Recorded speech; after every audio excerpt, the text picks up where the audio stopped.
এই যে এগুলো হচ্ছে গাড়ার জন্য প্রস্তুত করা আলু, যেই পাশে হচ্ছে গাজা হয়েছে। তো দর্শক, আজকে আমরা দেখাবো কিভাবে আলু লাগানো হয়। তো আলু লাগানোর পুরো প্রসেসটা আমরা আপনাদেরকে সামনে দেখানোর চেষ্টা করব, এবং আলু লাগা থেকে শুরু করে শেষ পর্যন্ত যতগুলো কাজ করা লাগে প্রত্যেকটা আমরা পর্ব আকারে দেখানোর চেষ্টা করব।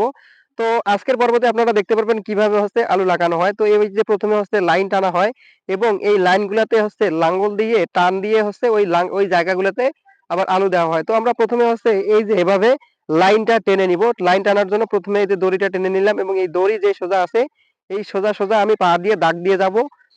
পা দিয়ে দাগ দেওয়া শেষ হইলে পরে আবার আমরা লাঙ্গল দিয়ে এই জায়গাটাকে পরিপূর্ণ করে দিব। তো প্রথমে আমরা হচ্ছে মানে হচ্ছে দড়ির সাহায্যে পুরা একটা দাগ টেনে নেই। তারপর ওই লাইন অনুযায়ী এই যে লাঙ্গল দিয়ে এভাবে হচ্ছে টান দেওয়া হয়। আর এই যে যে ইয়াগুলো হয়, গর্তের মতো যেই জায়গাটা হয় ওইটাতে হচ্ছে আলু দেওয়া হয়।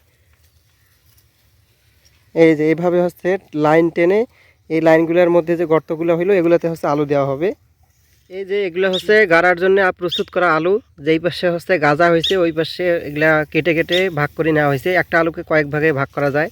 তো এখন এগুলো আমরা যেভাবে গাড়ি সেটা দেখানো হবে। তো এই যে ইয়াগুলা যে লাইনগুলো যে আমরা লাঙ্গল দিয়ে একটু আগে করলাম, তো এই লাইনগুলোতে হচ্ছে আমরা এখন আলু দেব। এইভাবে হচ্ছে আলু দেওয়া হয়। আলুগুলো দেওয়ার পর তারপর হচ্ছে যে লাইনগুলো যে টানছিলাম লাঙ্গল দিয়ে ওগুলো এইভাবে বন্ধ করে দেওয়া হয়। তারপর কিছুদিন পর হচ্ছে আলুগুলা যে গাজাগুলা যে আছে বা ওই গাজাগুলো হচ্ছে বড় হয়ে ওঠে, গাছ আকারে বের হয়। তো এভাবে হচ্ছে লাইনগুলো আমরা বন্ধ করে দেই।